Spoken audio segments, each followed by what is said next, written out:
Welcome to the Outsmart Burnout podcast. I'm your host, Dr. Zaria Rubin, a functional medicine doctor, an international speaker, and a burnout badass because I've been there myself. After walking away from my own high-stress medical career, I discovered how to break free from burnout to reclaim my passion, purpose, and joy.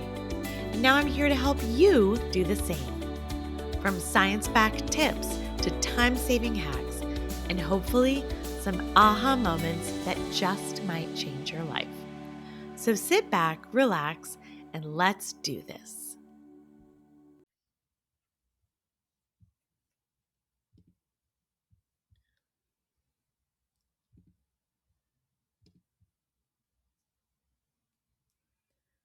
Serena Arora is an Ayurvedic health practitioner and yoga therapist with over 25 years of experience, as well as the best-selling author of Unbound, a personal memoir about her burnout journey.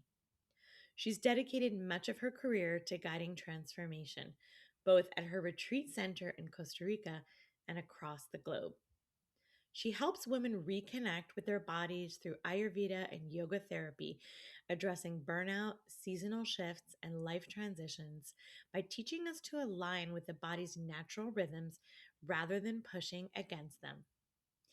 Unbound chronicles her own burnout recovery, reclaiming her health, identity, and worth as a mixed race immigrant daughter. I personally cannot wait to dive into this conversation. So, welcome to the podcast. Thank you so much. Thanks for having me. It's a pleasure to be here. Right now, I'm in Canada, just taking care of my elderly parents. So, Yeah, as yeah. part of this season of life, that's, what I feel called to do. And so, while we have this, wellness retreat center for people to stay and come to Costa Rica and have this expansive transformational experience. At the same time, as I care for them, I'm also in this season where I my parents are in the last chapter of their life and they're facing a different kind of transformation. And so for me to be there for both of these um, people in different seasons of their life, I feel that that's really my work. Everyone's in a different season, and so what is the medicine that person needs in that moment of their life? And so it's, I'm really just living what I preach. So, I and love taking care it. of I me as love it. well, taking care of the caregiver, because I'm sure a lot of people in your audience are caregivers as well. And care as caregivers, oftentimes our needs are responded to last. And so, yeah, so I'm really navigating that balance to be able to care for people, but also keep giving myself what I need in the process. Mm. Yeah, so important. Put Mm, your own oxygen mask on first, I always right, say. But yeah. right. Hmm. So, tell us a little bit about your journey into yoga therapy and Ayurveda, and maybe give us a little bit of a background on those things. It's so interesting because the universe is. Okay, great. So my dad is from India and my mom is Chinese. And so through my lineage, I have always been practicing Ayurveda. I just didn't know it had a name. So as a child, my dad would give us certain foods or herbs or spices or make different concoctions of, like, if we were, depending on the season, or if we were feeling a certain way.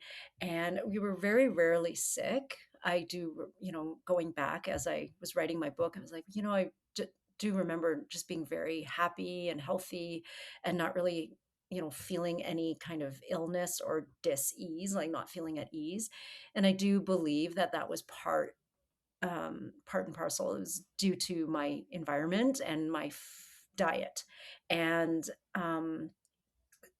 and of course, this practice that was passed down from my grandparents. My grandmother would do those practices for my dad and his siblings, and then he just inadvertently did it for us. And I think also he didn't really know where and why, or the reasons behind it necessarily, or the Ayurvedic principles behind it, but he knew it worked because he had lived it and experienced it. And so he would pass those practices down to us. And I would do yoga. We would do yoga together. I was very little. I would be 3, 4 years old, and we would practice yoga in our living room. And then I went to school, and I grew up in Western Canada, in a very white world in the 70s and 80s. And I did not, I really believed other people did yoga, and they didn't. So for me, I let that go for a while, and I came back to it in my 20s, and I started practicing yoga. I went to a yoga teacher training, and I was like, okay, I was teaching fitness, and so it just made sense that I would teach yoga. And when I started practicing again, it all came back from to me, this innate feeling that had always had. And so it was very natural for me to progress. The progression of teaching yoga was really natural for me. And then very early on in my yoga teaching career, I found yoga therapy because I think as a young child, when I was using this food as medicine, for example, and then I was using yoga as medicine, it made only sense that we would practice, or we would do the practices to create balance in whatever state that we're already in. And so the therapeutic part of yoga just made sense to me. And so I delved deeper into yoga therapy quite early, into my yoga career. And so I've been a yoga therapist for over 26 years. And it's been a beautiful marriage later on with the Ayurveda, that I was able to marry those two things together and be able to use Ayurveda, the yoga sister science, and yoga therapy as medicine, as therapy for to create balance, to bring harmony, to educate people about what, if they're getting the signs and symptoms, your body is always speaking to you. And so what is your body attempting or trying to tell you?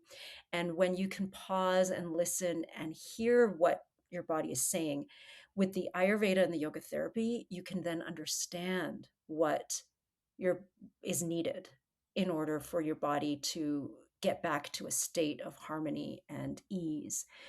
And that's what we're looking for, is ease. Ease in the channels from mouth to anus, ease in the digestive systems, ease in the nervous system, ease in the endocrine systems, in the reproductive system. So when we don't have ease, something is off, and your body is trying to tell you that. And so how do you bring in the medicine that is, that through food, through environment, through lifestyle changes, that will bring your body back to a state of ease? Mm. Yeah, Mhm. it's so fascinating because there are all of these ancient practices, and then there's the more conventional Western medicine, which I was trained in. And then I was also trained in functional medicine, which is kind of, more similar to some of these other practices about really trying to listen to your body and understand what is out of balance and what is at the root of it, and what is causing or contributing to this, rather than just simply looking at surface level symptoms. Because if Right. you're always putting a band-aid on things and treating just the top level, you may be just chasing like whack-a-mole and not Mhm. necessarily get to the deeper cause, and it may just be the same thing manifesting in different ways. So tell us a Exactly. little bit more about Ayurveda and what it is, and what are some of the key principles, so that folks who are listening can learn more about it. Okay, great. Thank you. And I just to say, I want to acknowledge that I love that that is your perspective, because as trained in Western medicine, it's easier to sort of not look at that perspective, to say like what is the root cause of what we're feeling, because it can tend to be a whack-a-mole game, and then we just run in circles, and then we don't get the answers that we want, but we're really, the answers are within us. And so if we can just pause, I love that. That's what Ayurveda really is. Ayurveda is the science of life. um, no biggie, just life. and and and the science and the practice of hearing and listening to the wisdom that your body holds. And oftentimes, and we all have this, so we all have that capacity to, for our bodies are extremely wise, they're very resilient. um, they they have a natural ability to heal themselves and to recreate balance. And it's our job, according to Ayurveda, to support that movement towards, like I said earlier, ease, towards balance, towards harmony. And so the principles of Ayurveda is the opposites often bring balance.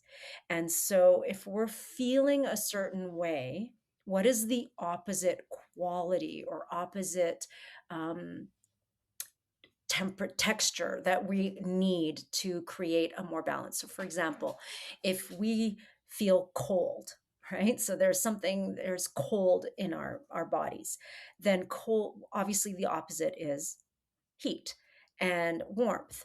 And so if we are exhibiting signs and symptoms of something that is cold, then what makes sense is to bring in warm food, warm environments, warmer uh, thoughts, even, right? So it's not just physical, it can be, but it's very much the physical is really often the gateway. The body is the gateway to a deeper sense of self. So more the emotional bodies and the mental bodies and the to address that, because of will the physical body will give us signs and symptoms.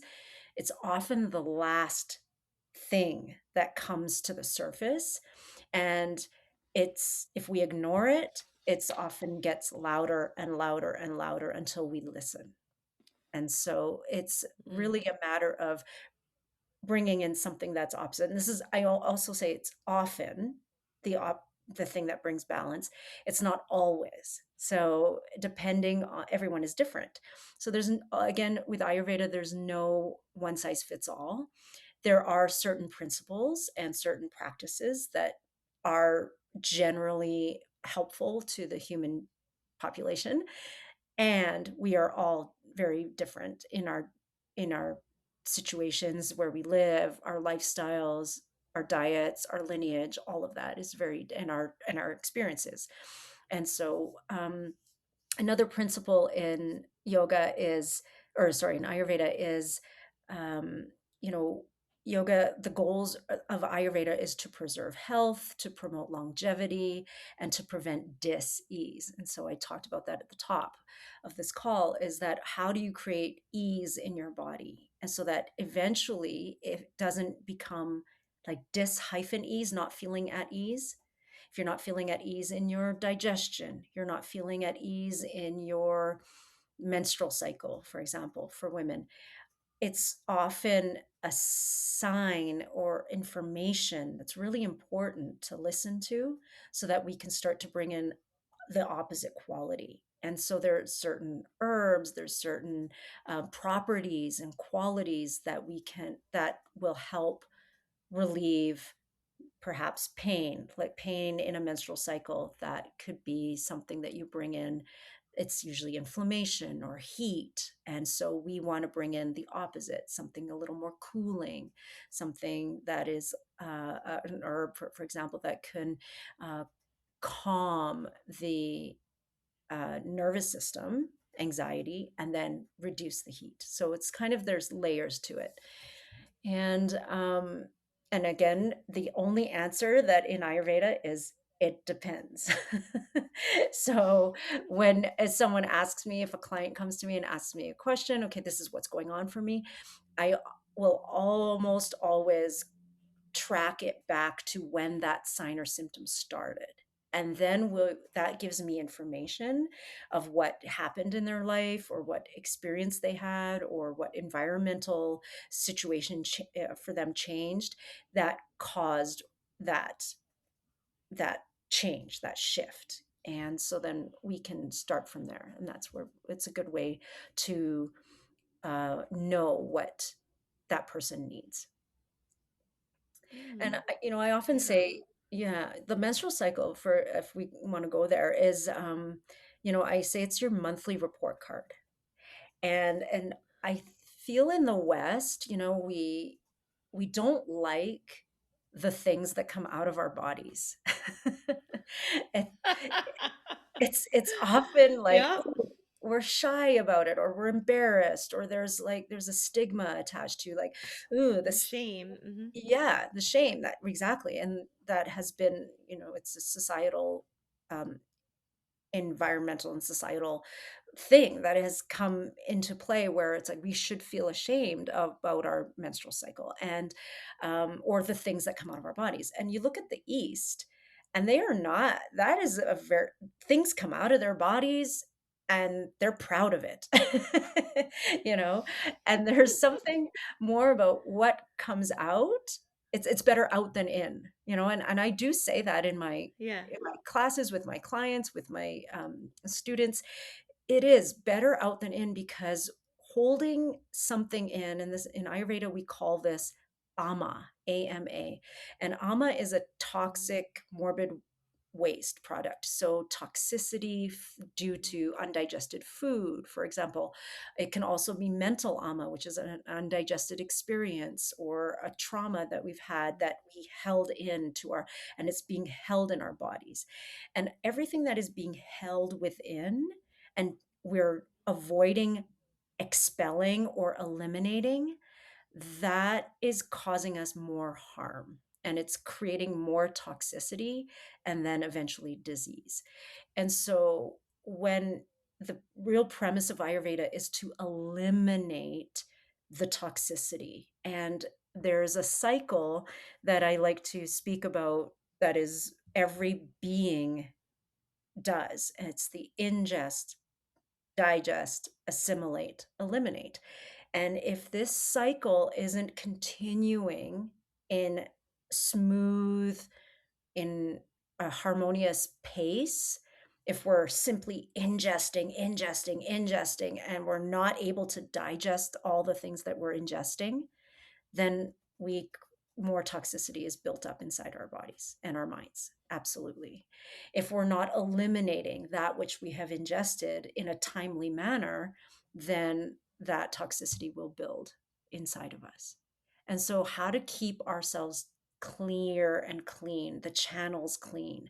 So, the physical channels, the mental channels, the emotional channels, and to all continue to eliminate and expel, get rid of the toxicity. So whether that's mucus in our sinuses, we use the neti pot in Ayurveda and Ayurvedic practices. So the saline solution, clearing out the nasal passages. Because germs and viruses and bacteria love mucus, as you know, and it's a very comfortable bed for them, so that they can create their lives and proliferate inside of us. Um, we want to clear out the digestive system. If what we're eating and we're not able to digest what we're eating, then it's better to start to track that and start to eat more digestible foods, so that we can increase what in Ayurveda we call Agni, which is the fire within us. So our digestive fire, Mm. sometimes it's very low in some people, sometimes it's very high, sometimes it's just right. It's like the three bears. So um, Mm. what kind of Agni you have is very dependent on how much you're able to eliminate as well. And so that's another key piece to Ayurveda. Mm. And I know that there are sort of three classical body types. in Ayurveda as well, like the Vata, Pitta, Kapha. Kapha Yes. types. Yeah. Hmm. And yeah, I've studied a little bit of Great. Ayurveda. Good. And Beautiful. so, talk to us a little bit about that. And also, I'm really intrigued by we talked about seasons a little bit and the seasonal Hmm. aspect of it Okay, great. and how that all relates. Right. Good. So thank you for the question. The very basic understanding of Ayurveda that we tend to learn and teach first are the doshas, as what you just spoke about. And so, in sort of a layman's term or translation, is constitution. And so, we are a Mm. combination of three different constitutions. And like you just said them. So, Vata, which is air and space. And so when how I teach it is when you think of the elements in the world of air and space, and when air and space comes together, let's say just in weather, what happens? We get wind, right? So air and space together creates wind energy. And so if you are a wind energy person, a predominantly wind energy person, you will be you'll have tendencies towards being, get thrown around by the wind. You get discombobulated fairly easily. You change jobs, you change partners, you change locations, and so you love change because the winds of change. um, Okay. yeah, Guilty there- as charged. Yeah. there's also qualities of um, dry, cold, mobile, rough. And so your body tends to exhibits mostly those qualities. So dry skin, dry, rough hair, rough nails, a rough, dry colon. So then end up often you have a propensity towards constipation. So those kinds of things. And so that's Vata energy. And so Vata comes very frequently in our lives, actually. So anytime we jump on an airplane to go somewhere, Vata energy is high. Anytime we have a jolt to our nervous system, that is Vata energy. We get anytime that we are in really cold weather, you just go to Boston in the winter and you're like freezing cold. And so there's a lot of Vata wind, right? So if it's really windy, and when Vata is high, our nervous system also is thrown out of whack. And so that's where we end up with more anxiety and nervousness and worry. And that starts to build if we don't, like I said earlier, bring in the opposite quality. Okay. So that's one constitution. The second constitution is Pitta. Pitta is fire and water together. And so when fire and water come together, it creates steam. And so steam energy is that engine that just goes and goes and goes. And pittas are super focused. They get stuff done. They are, if you're a pitta person, if you're a pitta dominant energy person, you're very focused and you can start a task and you like to finish a task. And then you like to check it off, check the box off. You're like, done. I feel accomplished. And everything is perfect. And that's a really important word, is perfect, to pittas. They like things to be perfect. um, and then there's qualities of heat and spreading qualities, and kind of like lava. And when pitta is too high, then we end up having a little bit of um, inflammation. We tend to towards inflammation, or we tend to think too much. Pittas, if they don't sleep before 10 p.m., then they're on to the next project, and they can go go go go until 1 in the morning or 2 in the morning when Vata is high, and then they end up going to sleep, or burning out. And that's where the name of your podcast, this is the burnout. And burnout comes from that overdrive and the doing too much, and the not slowing down enough and creating the balance, bringing in the pause and bringing the opposite qualities of Pitta. So, opposite qualities of Pitta are Mm. cooling and slowing down, and um, also bringing in more qualities of emotional qualities of that that perfection does not exist, and I think society really encourages Pitta people, because when we think of success, quote unquote, Mhm. we I mean, that's a Pitta person. Pitta, they're the CEOs, Mhm. they climb the corporate ladders, they are the doers, the the they get they make things happen, they're the entrepreneurs. Mm. And so Pittas are rewarded in our society, definitely. And so the drive to continue doing that is a very uh, tantalizing experience. It's like, okay, well, I'm getting rewarded for this, so I'm going to just keep doing it until we burn out. And I think this is very specific. I would like to just bring this in specific for women, because men have they're more solar. They have solar energy. And in yoga, if you think of yoga therapy, men have a very masculine energy, is a very solar energy. So they're Pitta, they're Mm. heat. They have a better container. They can contain heat better. Mm.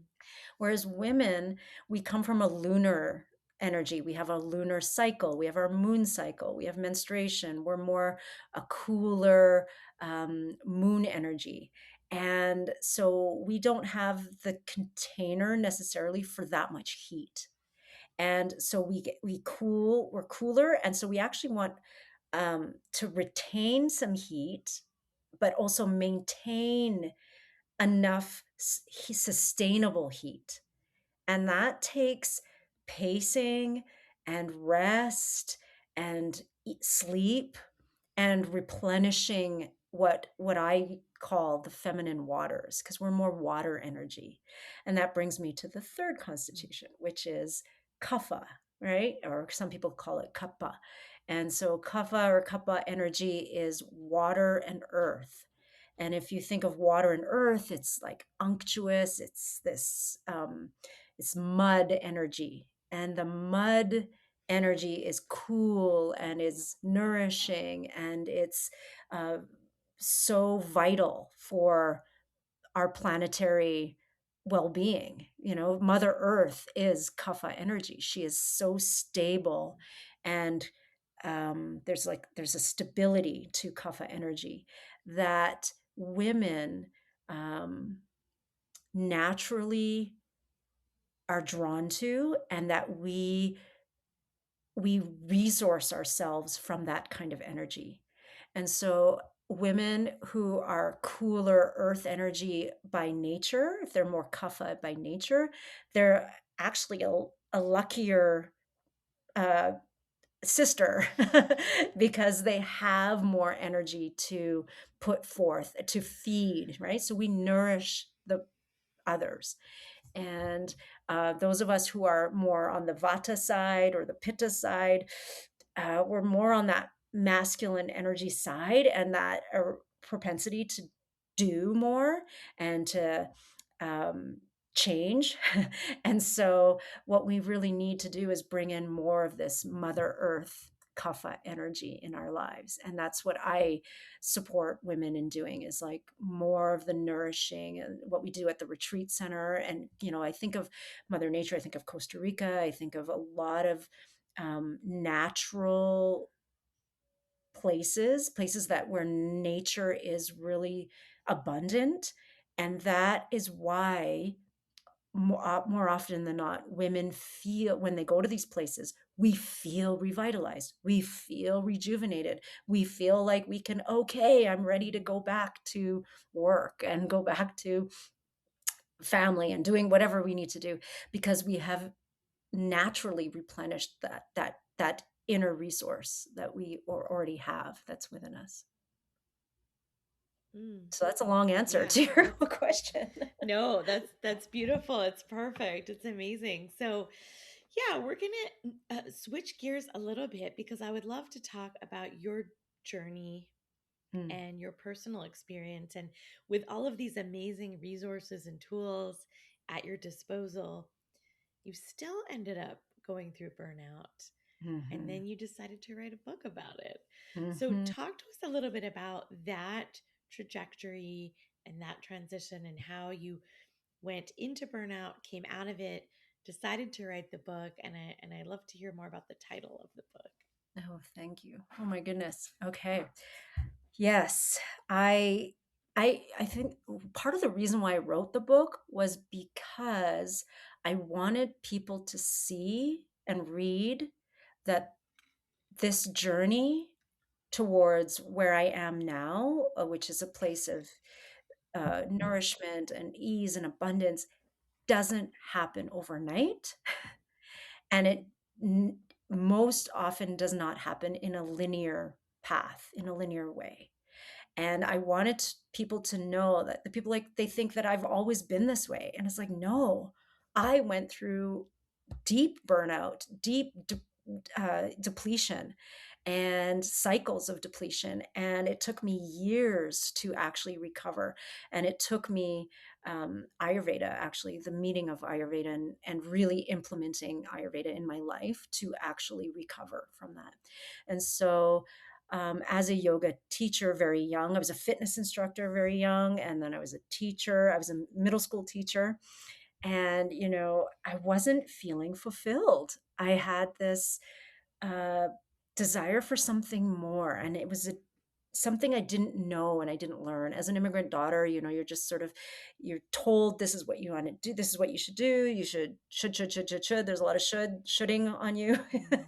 And you live in this very conditioned world where you believe this path is the right path for you, until one day I Mm. looked up and I was on a path that didn't feel nourishing, fulfilling, aligned, satisfying in any way. And while I knew I was a good teacher and I enjoyed it and I loved being with the kids, the the experience of teaching, um, like the environment wasn't conducive to caring for myself. And this is exactly what I was talking about at the top of the call. It's like, how do you actually fulfill your needs before you can start to serve others and care for others? And this is like you said, you said, fill your own or put your own oxygen mask on first, right? And so I had to learn that the hard way. And so I ended up quitting teaching, and I went on traveling. And as I was teaching yoga and school at the same time, I thought, okay, let me go deeper into this yoga stuff. And, because I was teaching yoga at the beginning as a very physical practice. And I did not know too much of the deeper meaning behind it until I quit teaching and I went to India.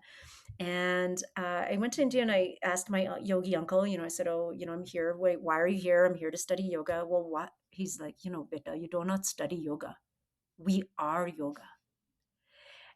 And that at the time didn't really hit me, but over the years, after so many more times of burnout, I uh, I was teaching 40 classes a week in my yoga studio, and I was in other places, and I was uh, in a marriage that wasn't that fulfilling. I was in a town where I didn't, you know, uh, love. I didn't feel like it was giving me uh, the same nourishment that I was giving it. I was giving a lot to the town, I was giving a lot to the community, and I didn't feel like I was able to get as much back in my relationships and with my career and in my job. And I completely burnt out.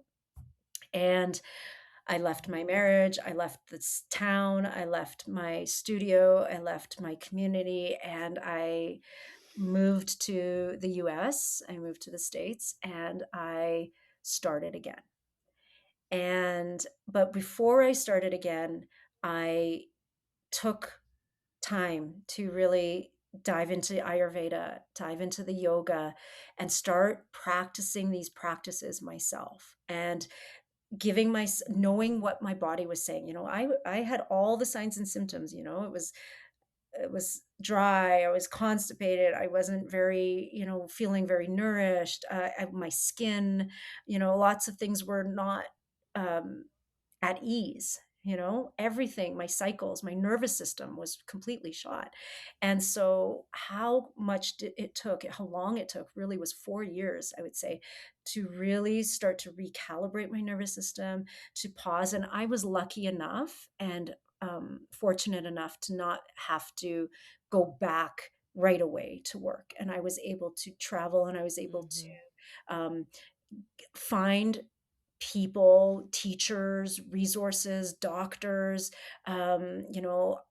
the Ayurvedic medicine doctors, Oriental medicine doctors, energy workers. I lived in Santa Fe, or in New Mexico, in Albuquerque. I went to Mm. the Ayurvedic Institute. I learned with Dr. Lad, so some of the most um, the experts really in their field, and to be able to learn from them and then able to practice those practices and embody those practices myself. That was the gift that allowed me to recover, to heal, to um, find myself again, and really the truest nature of who I was. And then I could start to reinvent myself and start to recreate my environment how I wanted to recreate it, in order for it to feed me and nourish me in a way that I needed. So that I started, and so then I moved to the U.S. I did that, and then I moved to Costa Rica, and I would say I would say that it didn't just happen. I didn't just move to the States and then, okay, now I'm healed. It took that time, and I also slipped up. I got into relationships that didn't nourish me, and I fell into a job situation that wasn't very fulfilling. And so, there were slip ups, within that time. But what I realized, and what I often teach my clients, is, what are you doing, being, eating, drinking?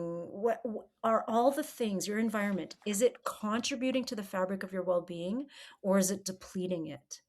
And that's the only question that I really started to, if you can start to give yourself more experiences that contribute to the fabric of your well-being, then over time, slowly, you will heal, you will recover, you will find ease again, and you will move yourself out of that burnout state, because it took a long time to get into the burnout state. So why would it just be a magic overnight pill to come out of the burnout state? Right? And so, 100%. yeah, so it does take time and effort and discernment. Is this person, this experience, this food, this drink, this drug, whatever it is it is it contributing to the fabric of my well-being, or is it depleting it? And then I'm going to move to Mm. Costa Rica. I still, again, I thought this was it. Okay, I'm going to heal fully. This is going to be it. And I was much more discerning about how much I taught yoga. So that was very helpful. I really had to sustain my energy versus give it all away at once. And I had to rebuild my energetic field and my nervous system. And so was really helpful. Was eating great, amazing local food that was, fresh and nourishing. I knew in Ayurveda what I needed to eat and what I should have avoided. And so that was really helpful. And I was sleeping, and I was with the circadian rhythms of nature, so waking up with the sun, and going to bed with the sun. And in Costa Rica, because it's so close to the equator, we that is such the circadian rhythms are so close, are really the closest to nature that I've ever been and I've ever lived. So that has been a really beautiful practice for me that has been able to replenish um, my my resources. And so then I decided to write my Mm. book because it was here it is. And, I've gotten great feedback about how it's been sort of almost my experience has been a workbook for others. They resonated with this experience. We all go through these cycles of slipping up and burnout and, you know, uh, depression or anxiety or thinking this isn't right, this doesn't feel right. And in those moments, where I explain in my book is all these like very pivotal moments in my life that were there to show me, okay, where's your North Star, and then recalibrate to facing the direction that you really want to go on your path. And it's just taking those small course corrections over time that get you to the end result that you really want. Mm, Mhm. that's beautiful. So, talk to us about the title of the book and how that came to you and what the significance of that is. Mhm. Thanks. Unbound. So the book is called Unbound: An Immigrant Daughter's Journey of Reckoning, Unraveling Shame, and Reclaiming Her Worth. Like I said earlier, my mother is Chinese. So my dad is from India, my mom is Chinese, and her grandmother's her Chinese grandmother, her feet were bound in China. Mm.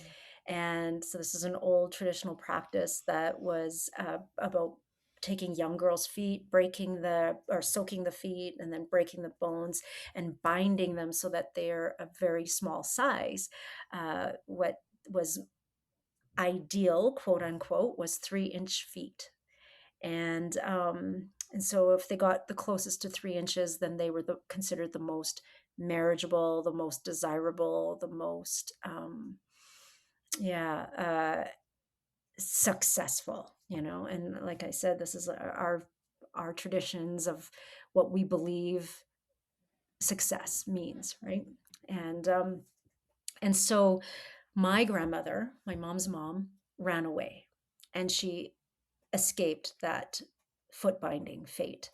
And so she moved away. She ran away to Malaysia, where my mom was born. So my mom and her sisters also escaped that same fate because they were in that same era where foot binding was just uh, they were going without, but some of the more affluent families were still doing foot binding, all the way to 60s, 70s. I know the last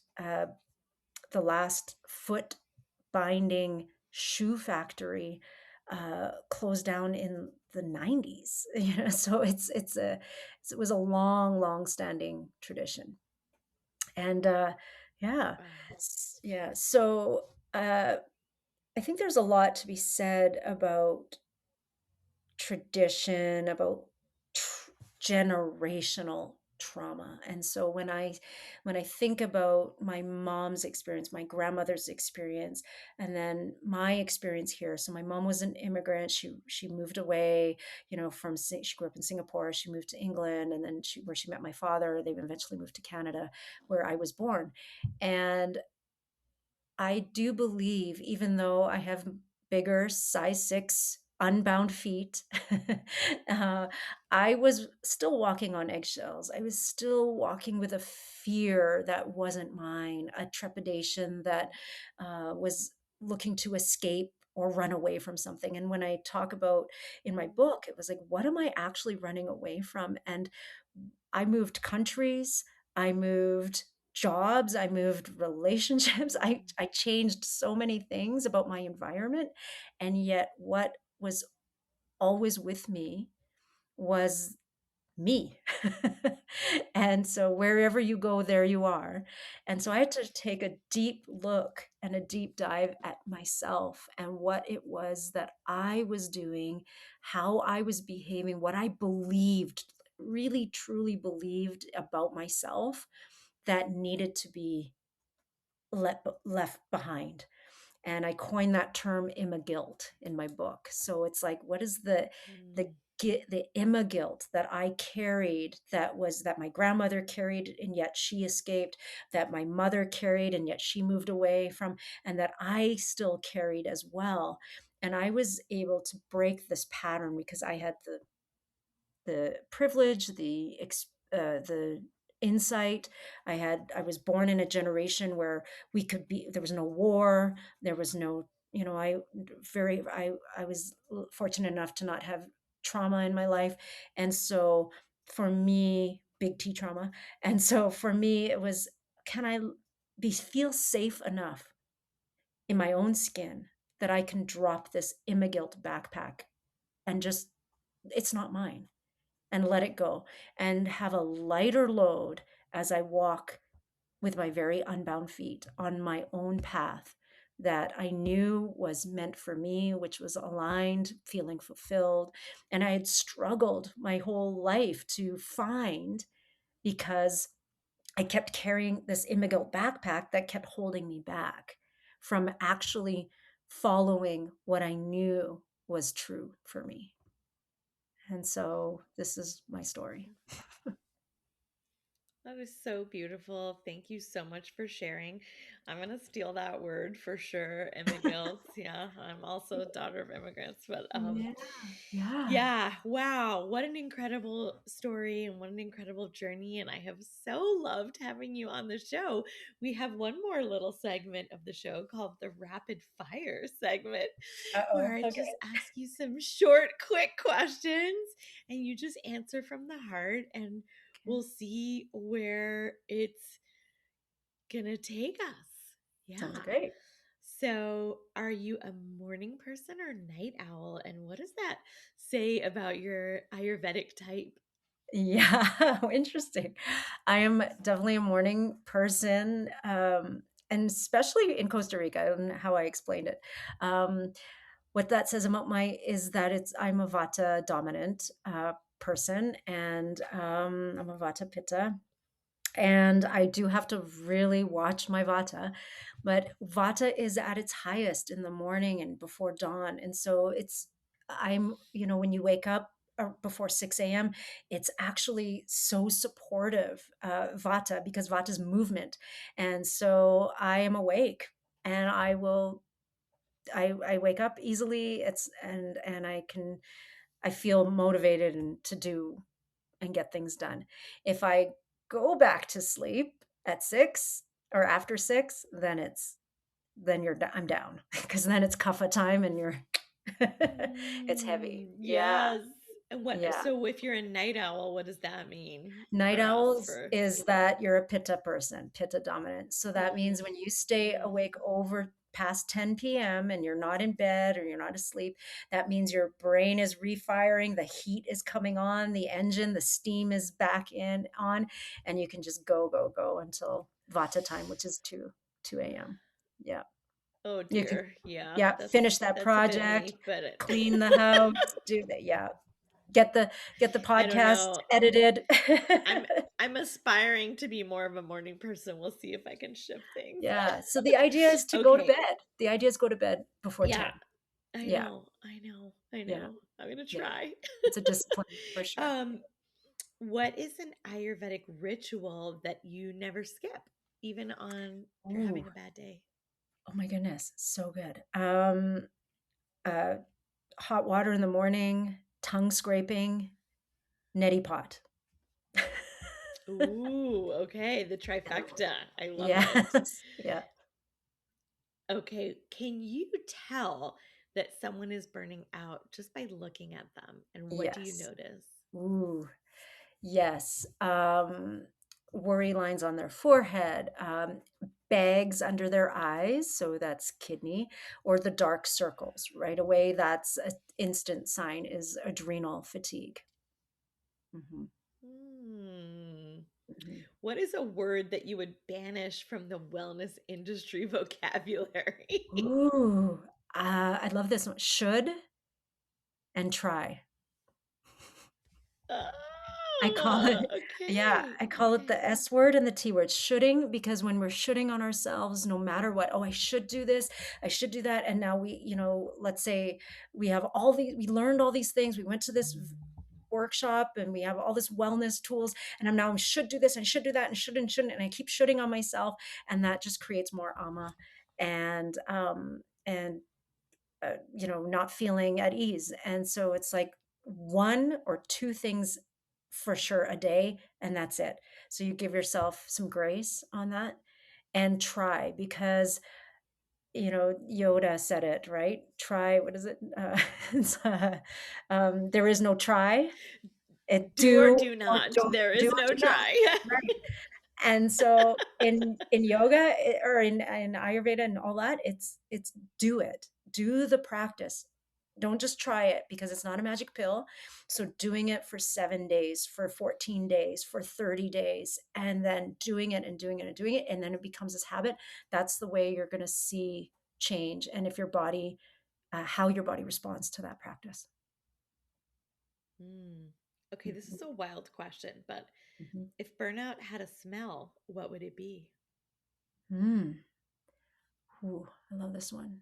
Um, the first hit that came to me is sour. Like a Hmm. sour, sickly sour smell. And Hmm. and actually you can smell it in yourself, if you work out or you sweat, or and that's the toxicity that's coming out. And sometimes you'll smell it when you're doing like a hot yoga, or you're in a sauna or something like that, and that smell is like, it's like you're burning out. Hmm. So if you Mm. exercise or you go to a sauna, do hot yoga, and you and and you everything smells smell. good, you're doing okay? Yes, yes, and Because yes, I feel exactly. like lately I'm good. Like Yeah, I sweat a lot, but it doesn't good. smell bad. So I'm Yeah, like, good. Yeah, okay. we wanna sweat. We wanna sweat a lot. Yeah. You want, like I said at the beginning, Yeah. excretions. You want your mucus to be clear and come out of you. You want your pee to be fairly like, not a lot of smell to it. Your feces, not a lot of smell to it. It's just that it comes out of you, and it's clearing the channels. You are doing well. Even your menstrual Awesome. blood, same thing. Yeah. Yeah. Mhm. Yeah. So if a woman finishes listening to this episode and does exactly one thing tomorrow, what should it be? Mhm. Hmm. Wake up, drink hot water, and then make a plan to go to bed before 10 p.m. I know that's more than Okay. one I thing. need, yeah. So I But wake up, I drink iced coffee, and then I go to bed around midnight. So I'm totally screwed. But I'm going to work on it after this episode, Serena. This was okay. so amazing. I I love that. love this episode for so many reasons. I feel like we touched on very different themes and elements and aspects of burnout that we don't usually talk about on this show. And I feel like Yeah. we've given people so many ideas and inspiration and tools and avenues they can explore to get more in touch with who they are and their bodies, and listening and tuning in and making the necessary changes and adjustments and letting go of that immigilt. Yes. So So, I am just so thrilled that you came on the show today. And if folks want to connect with you, which I'm sure they will after listening, how can they do that? thank you so much. Yes, I agree. This has been a really beautiful conversation. Thank you so much. And that is the goal, is to help people really find that connection. So for me, I'm at Serena Arora, Arora. There's no U in it. .com. And I would love to support people I'm running a retreat coming up in October, and it is exactly this. It's exactly diving into the practices of self-care what are practices for you specifically that are most effective for you, and then embodying it, learning it, embodying it in the retreat that we go to. It's all included. The retreat, the Costa Rica retreats included in the program and the online program, and the community as well, knowing that because we all fall off the wagon. And so, yes, it's great to implement some things. And how do we sustain that over time so that wellness can be sustained as we age, and we can age in a way that we are listening to our bodies, because we're moving into those seasons we talked about. Each season that we're in, we can have a community that we feel is supporting us in that transition, in that season. Beautiful. Yeah. So if you, and we'll put all of this in the show notes for people. So if you are listening to this episode and you loved it as much as I did, go ahead and leave us a like, a review, 5 stars, whatever, and share it with a friend who might need to hear this message, someone who might be curious about yoga, yoga therapy, Ayurveda, all of the beautiful things we talked about today. Because when you share an episode, it really does help more people discover the podcast, and it really helps us reach more women, which is our goal. And Yes. of course, as always, remember that burnout is not your destiny, it's your wake up call. Hmm.